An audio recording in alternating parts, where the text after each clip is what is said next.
Shri Venkateswara gold తాకట్టులో ఉన్న మీ బంగారాన్ని విడిపించి కొనబడును.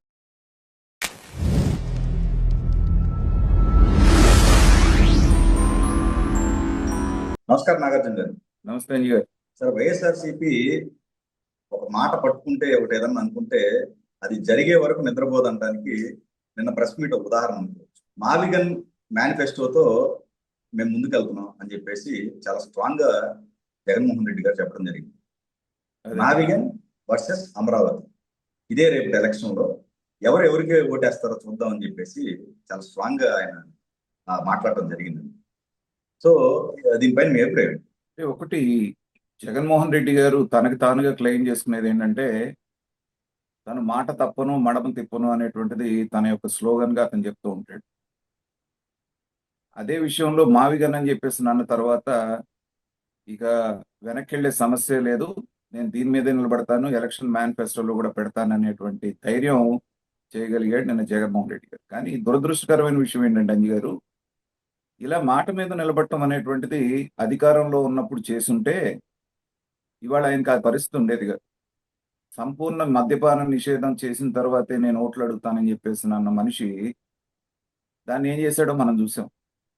అలాగే ప్రతి సంవత్సరం జనవరి 1వ తారీఖున జాబ్ క్యాలెండర్ ఇస్తానన్నటువంటి వ్యక్తి మడం తిప్పాడు. ఇలాగ ప్రజలకు మేలు చేసే విషయాలన్నింటిలోనూ మడం తిప్పేసేసి పనికి మాలినటువంటి తన నెత్తిన తాను దుమ్ము పోసుకునేటువంటి ఏదైతే ఉందో అది దాన్ని ఎత్తుకొని దాని మీద నిలబడతాను, నేను మేనిఫెస్టోలో పెడతానని చెప్పేసి అంటాం అంటే ఏంటంటే ఇది చాలా విచిత్రమైనటువంటి పరిస్థితి అంజీ గారు. చాలా మంది ఏమనుకుంటున్నారంటే జగన్మోహన్ రెడ్డి గారు ఆలోచన లేకుండా లేకపోతే తాను బట్టిన కుందేలకు మూడే కాళ్ళు అనేటువంటి మూర్ఖపు పోకడ పోతున్నాడని చెప్పేసి అంటున్నారు. కానీ ఆయన చేసినటువంటి ప్లే కొంచెం మనం లోతులోకి వెళ్ళి అర్థం చేసుకుంటే మనకు అర్థమవుతుంది అంజీ గారు.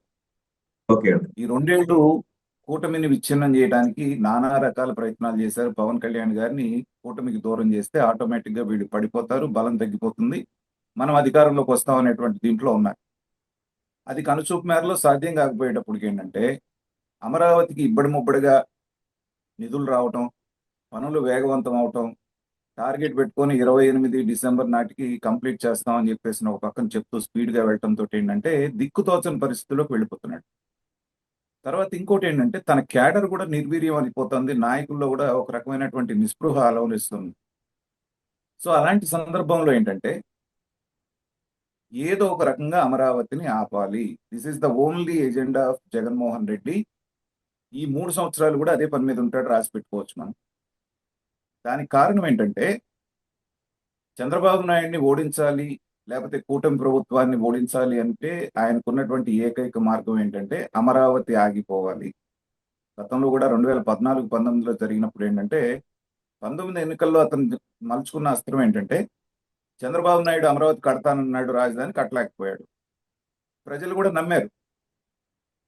ఇప్పుడు కూడా ఏం చేస్తాడంటే ఇలాంటి అనేకమైనటువంటి అవరోధాలు కల్పించి దాన్ని మధ్యలో పూర్తి కాకుండా ఆపేస్తే మళ్ళీ చంద్రబాబు నాయుడు అసమర్థుడు, చూసారని నేను ముందే చెప్పాను ఇది సాధ్యం కాదని, వేల కోట్లు లక్షల కోట్లు తీసుకొచ్చి ఇక్కడ పోసాడని ప్రజలకి చెప్పి మళ్ళీ తను ఎన్నికల్లో గెలవాలనేటువంటి ఒక వ్యూహంతో, త్రిముఖ వ్యూహం అంటారు చూసారా, త్రిముఖ వ్యూహంలో ఏంటంటే ఫస్ట్ మావిగన్ మాట్లాడటం అనేటువంటిది, ఇది ఇక్కడ అవినీతి జరుగుతుందని గొంతెత్తి అరవటం అనేటువంటిది ఈ 3 త్రిముఖ వ్యూహంలో ఫస్ట్ వ్యూహం అండి. జగన్మోహన్ రెడ్డి ఏం చెప్తాడంటే మావిగన్ అన్నది కూడా అమరావతికి పెద్ద డిఫరెన్స్ ఏం లేదు, ఒక మచిలీపట్నం తప్పితే మిగతావన్నీ దీంట్లో ఉన్నాయి, తెలుసు అతనికి. కానీ నేను మావిగన్కే కట్టుబడి ఉన్నానని ప్రెస్ మీట్ లో గట్టిగా బల్లబుద్ధి చెప్పడానికి కారణం ఏంటంటే ఇప్పుడు ప్రపంచ బ్యాంకు మిగతా ఇచ్చేటువంటి లోన్స్ మనం రీపే చేయడానికి ఒక 20 సంవత్సరాలు 25 సంవత్సరాలు దీర్ఘకాలిక రుణాలు. వాళ్ళకి ఏం ఇండికేషన్ ఇస్తున్నాడంటే మీరు ఇప్పుడు పెట్టుబడి పెట్టినప్పటికీ కూడా నేను గనక ముఖ్యమంత్రిని అయితే నేను ఇవన్నీ పట్టించుకోను, నాకు అసలు అమరావతితో పనే లేదు, నేను పట్టించుకోకపోతే నేను మావిగన్ అంటే మీరు పెట్టినటువంటి పెట్టుబడి వెనక్కి రాదు అనేటువంటిది ఇండైరెక్ట్ గా చెప్తున్నాడు వాడు. అది అతని ప్రధానమైనటువంటి వ్యూహం. రెండోది ఏం చేశాడు, ఉండవల్లి పెనుమాక రైతులు ఎవరైతే ఉన్నారో కొద్ది మంది, ఒక గుప్పెడు మంది, వాళ్ళతోటి ప్రపంచ బ్యాంక్ ఒక టెక్నికల్ పాయింట్ పట్టుకొని ఉత్తరం రాయించాడు. అదేంటంటే జనరల్ గా రియల్ ఎస్టేట్ లో అందరికీ తెలిసిన విషయం ఏంటంటే అక్కడ మార్కెట్ వాల్యూ ఒక 2 కోట్ల రూపాయలు ఉంటే గవర్నమెంట్ వాల్యూ 20 లక్షలు ఉంటుంది. మనందరికీ తెలుసు.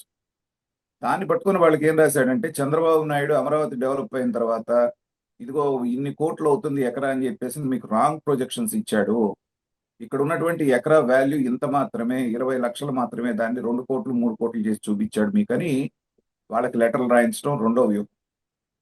మూడోది ఏంటంటే, అమరావతికి మేము పచ్చి వ్యతిరేకమని ఉద్యమకారుల మీద ఉక్కుపాతం మోపినటువంటి జగన్మోహన్ రెడ్డి గారు వాళ్ళకి మద్దతుగా పేర్ని నానిని, అంబటి రాంబాబుని, దేవినేని అవినాష్ని పంపించడం ఏంటంటే, అక్కడికి వెళ్ళి వాళ్ళు దాడి చేస్తే, చూసారా అమరావతి అందరిది కాదు, కొందరిది మాత్రమే, అక్కడికి అడుగు పెట్టడానికి కూడా అవకాశం లేదు, అక్కడ ఉన్నటువంటి రైతులందరినీ వీళ్ళు కొట్టి చంపేస్తున్నారు, నిర్బంధిస్తున్నారు అనేటువంటిది ప్రపంచానికి తెలియజేయటం కోసం.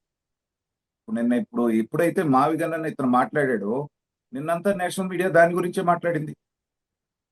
అంతా అయిపోయింది, కేంద్ర ప్రభుత్వంతో వచ్చేసింది, గజెట్ నోటిఫికేషన్ అయిందన్న తర్వాత కూడా నేను వస్తే మావిగన్ అని చెప్పేసి అతను అంటే టెంపర్తనం చూసిన తర్వాత ఏంటంటే, ఎలాంటి వాళ్ళకైనా రాజకీయంలో ఏ రోజు ఏం జరుగుతుందో చెప్పలేం కాబట్టి, ఒక రోజు ఇప్పుడిప్పుడే జగన్ వస్తే అనేటువంటి ఫోబియా తగ్గుతా ఉంది. కాబట్టి 24 లక్షల కోట్ల రూపాయల పెట్టుబడులు ఈ 2 సంవత్సరాల్లో రాష్ట్రానికి వచ్చినాయి. దీన్ని దెబ్బతీయటం కోసంగా ఏంటంటే, నేను వస్తే అమరావతిని ఆమోదించను, వీటన్నిటిని ఆపేస్తానని ఒక ఇండికేషన్ ఇవ్వడం ద్వారా మళ్ళీ గందరగోళపరచడానికి జగన్మోహన్ రెడ్డి గారు చూస్తున్నారు. సరే, ఇది చాలా ప్రమాదకరమైన గేమ్ మొదలుపెట్టాడు అంజీ గారు. దీంట్లో ఆయన సక్సెస్ అయ్యి అధికారంలోకి రావడానికి ఉన్నటువంటి ఛాన్సెస్ 10% అయితే, పార్టీ తను కూడా రాజకీయంగా నాశనం అయిపోవడానికి ఛాన్సెస్ 90% కనబడుతున్నాయి అంజీ గారు. కానీ జగన్మోహన్ రెడ్డి లాంటి మొండివాడు ఏంటంటే, అన్ని కార్డులు అయిపోయినాయి ఆయన దగ్గర, ఇక లాస్ట్ దీన్నే ట్రంప్ కార్డ్ అని చెప్పేసి ఆయన వాడేశాడు. ఈ దెబ్బతోటి వస్తే అధికారం రావటం, లేకపోతే పార్టీ మూసుకొని పోవటం అనేటువంటి నిర్ణయానికి వచ్చినట్టున్నాడు జగన్మోహన్ రెడ్డి గారు. మొన్న మాట్లాడిన ప్రెస్ మీట్ చూస్తే నాకు అదే అర్థమైంది అంజీ గారు. కాకపోతే ప్రజలు చాలా విఘ్నులు. మీకు రాజధాని ఇస్తారన్నప్పుడే ఉత్తరాంధ్రలో ఓడించారు, రాయలసీమలో ఓడించారు, మధ్యాంధ్రలో ఓడించారు. కాబట్టి ఇతను చెప్పే మాయ మాటలు నమ్మడానికి ప్రజలు సిద్ధంగా లేనంత వరకు, ముఖ్యంగా న్యూట్రల్ ఓటర్స్ అనేటువంటి వాళ్ళు ఇతని ప్రభావానికి లోనవునంత వరకు రాష్ట్రానికి వచ్చినటువంటి ఇబ్బంది ఏం లేదని